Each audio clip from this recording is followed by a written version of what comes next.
In this episode, we will learn that complexity is a silent killer. It's like cholesterol. It is clogging your business flow. The worst is that you don't know it and until you look for it. Welcome to episode 19 of the Leading Complexity Podcast.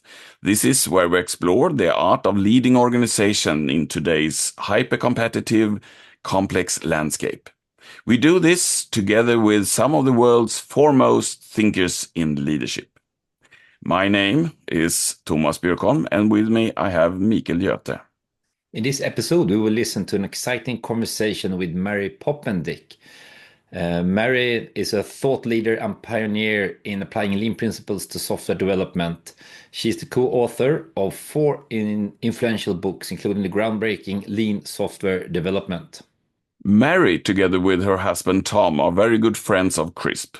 For instance, I have been on a lean study tour to Japan together with them. Let's look at the interview. For those that have not met you before, could you quickly introduce yourself? So we're Mary and Tom Poppendieck, and we are authors of 4 books on software development and managing software development, bringing lean concepts into the whole process of managing software development.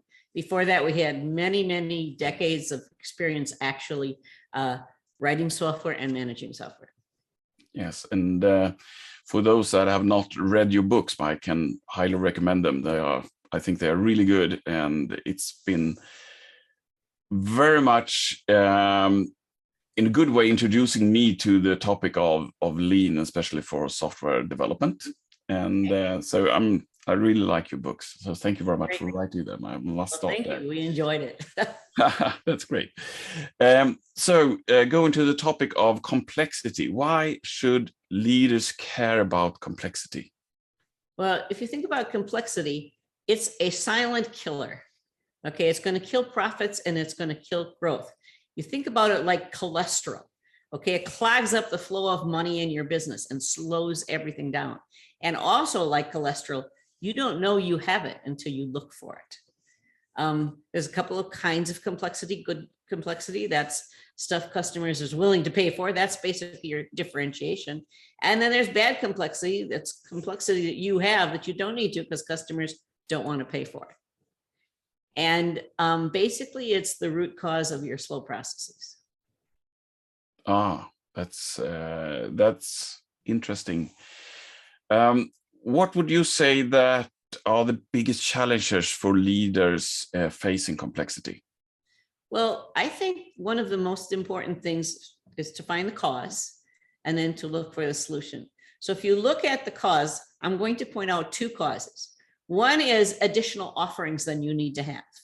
Hewlett-Packard had all of these printers and they had a completely different software program for every single printer driver until they unified and had a single one that could be modified across. It saved them enormous amounts of money to do the simplification. So lots of offerings mean lots of setup time, lots of learning curves, lots of opportunity for mistakes, lots of scheduling and tracking overhead, basically huge amounts of increase in necessary communication and in support costs. The other cause that I'm going to talk about, there are probably more, but the other cause, and I think that the one that I really want to focus on is when your demand exceeds your supply. So you have more demand than you can possibly handle.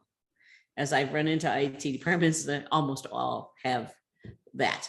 And it's sort of like you open up the doors and work comes flooding in and it doesn't go out as fast. And all of that work sloshing around is grabbing people's attention and slowing everything down. And it doesn't need to be there. If you would just let it in at the same rate that you let it out, then you wouldn't have all that extra junk sloshing around. There's nothing you can do about it. You can't do work any faster than you're doing it. But when you allow it there, your queues get longer. You don't have enough workers to handle and you can't hire them. You have customers that are unhappy because they think you're working on their thing you said you were, but you aren't because you can't. You have to spend time prioritizing stuff. You do multitasking. People start expediting special things through your process. You have to start something and then you stop it and then you start it over here and you got to relearn everything you knew before you get started again, and you're promoting burnout. So that's why demand exceeding capacity is really bad for you. Yeah, I can really see that. And it's an interesting topic. The question is, do you have any key message for the leaders navigating in this complexity? Yep, I do. One is, the first thing to do is find the complexity and eliminate the stuff that customers aren't interested in. That's just your problem. It's not theirs. And the other stuff is, if it has to be complex because customers want it, you need to exploit it. You need to figure out how to make that your key sort of selling point. And then when you do offer complexity, you have to minimize the cost. And I'll get into that in a minute, I think, in your next question. Yes, because my next question is, of course, besides being inspired, which I think everyone who sees this video will understand, that you will bring from your session, but what more will they bring?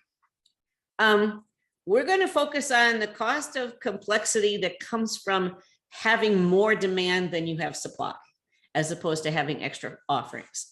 And in the area of having too much demand, if that's your problem, we have 3 fundamental concepts for you to focus on that I guarantee you will help you get over that problem. And one is to focus first and foremost on customer outcomes, not on something somebody else says, not on profits even, but on the outcomes of your customers. And the second is to create a steady flow of work that's even and basically very methodical and steady and flat. And the third thing is to do one thing at a time. And I'm going to go into the details of why these things are going to be very effective for you and how you go about doing it. Oh, great interview. So let's go through a couple of things that we would like to kind of explain. So she talks about good complexity versus bad complexity. What does she mean with that? Is there a good complexity as well? Yeah, I think we have some examples we can have. Like, good complexity is where the customers are asking for something that is unique. So we have to be very good at creating differences. And that could be everything from, let's say, clothes. Maybe you don't want to dress up with the same clothes as everyone else at the party. But it could also be things like processes. Every situation or every company and team, they have a special, unique context, and the process, of course, needs to be adapted for exactly them and their context. They don't want to have a off-the-shelf process and just implement it. So that is examples of good complexity. But then we also have bad complexity, and maybe you have some examples of that. Yeah, so one example that she brings up is the HP example. HP used to have one different software, one driver package for each printer. But of course, they sell so many different models that it's very cumbersome and expensive to manage, keep control, track, etc. So now they have one kind of software package for all the printers. Yeah, and this really gives me a lot of examples from my life.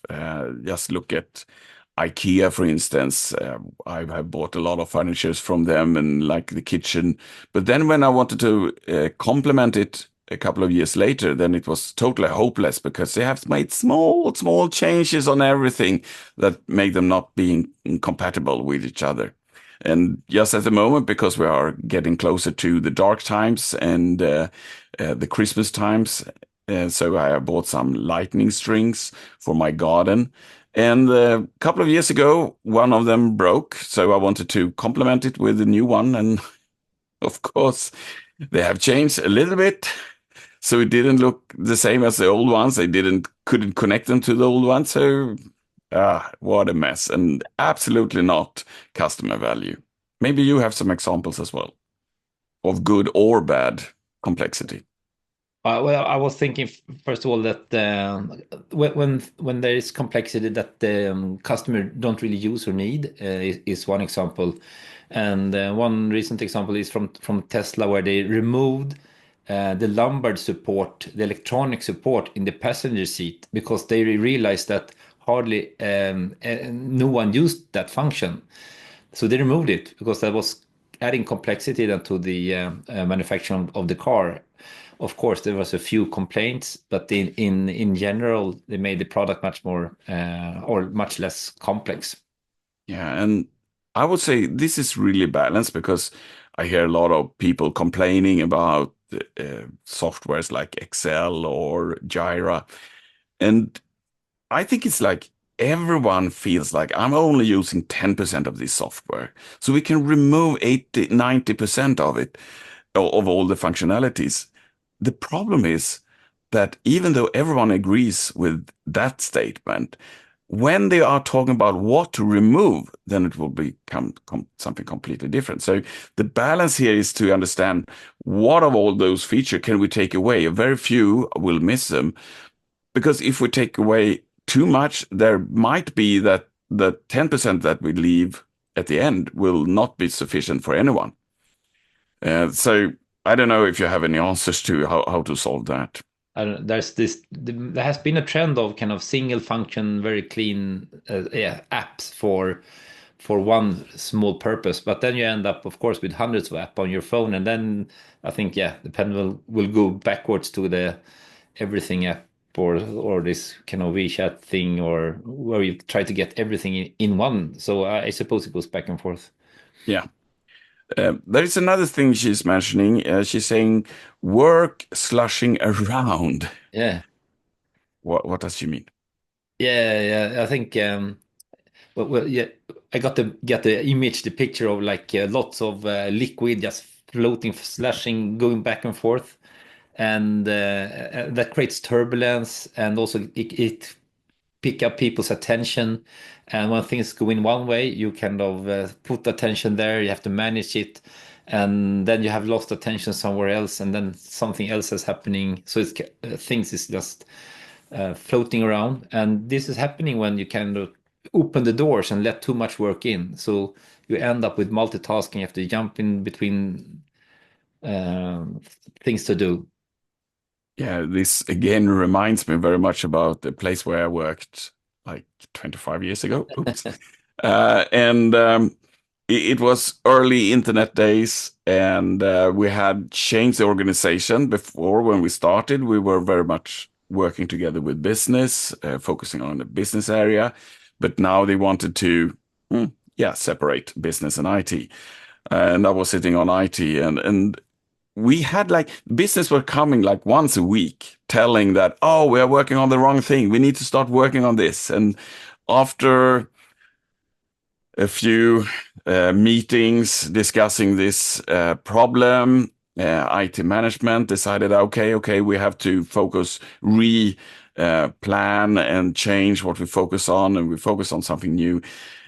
And then we were not finished before the next one come. So after 1 year, you could just conclude that we had like 50 started projects, but no finished projects. And of course, that was just a mess. Not very much was delivered, but a lot of things were started. Yeah, focusing on starting more things than kind of finishing them. It's a lean concept. There will always be more demand than we have capacity. So we need to stop the demand already before we take it in. Yeah.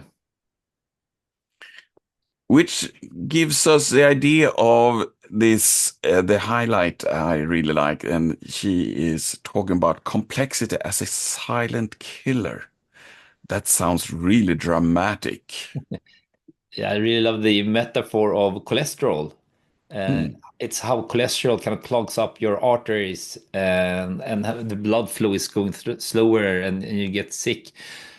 But she also says that you don't know you have a problem until you kind of look for it, and then you realize that you have all this extra cholesterol in your arteries, and it's similar in the work environment, in extra processes, extra complex things, bureaucracy, routines, etc., is clogging up the flow of work and flow of decision making.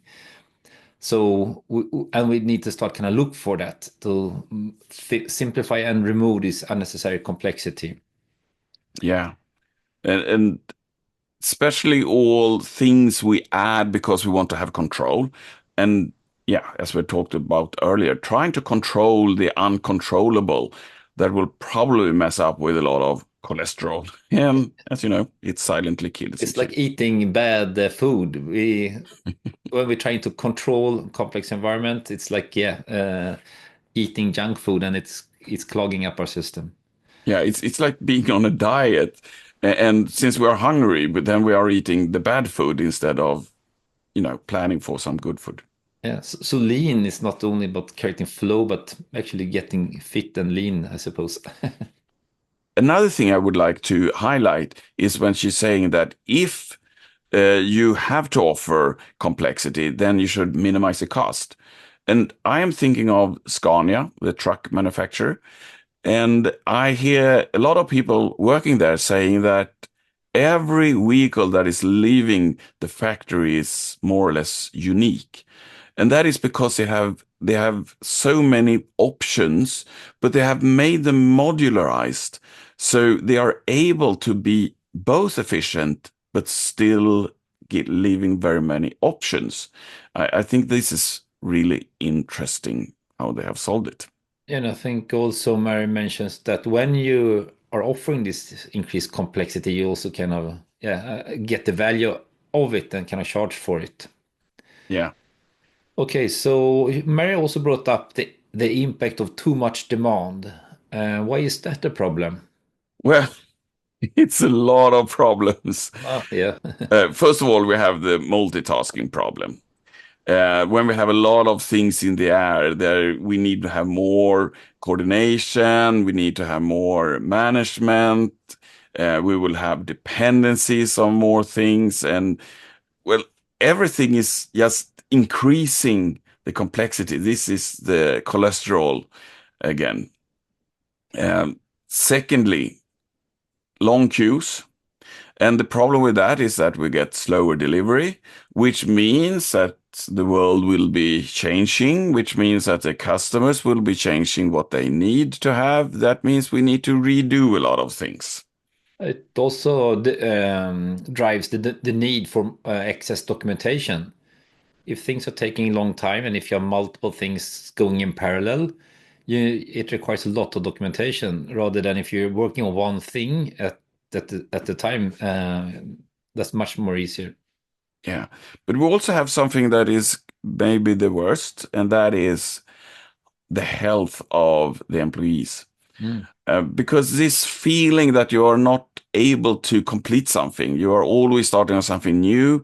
And when you start with the old thing again, then you need to relearn. So everything feels like slow.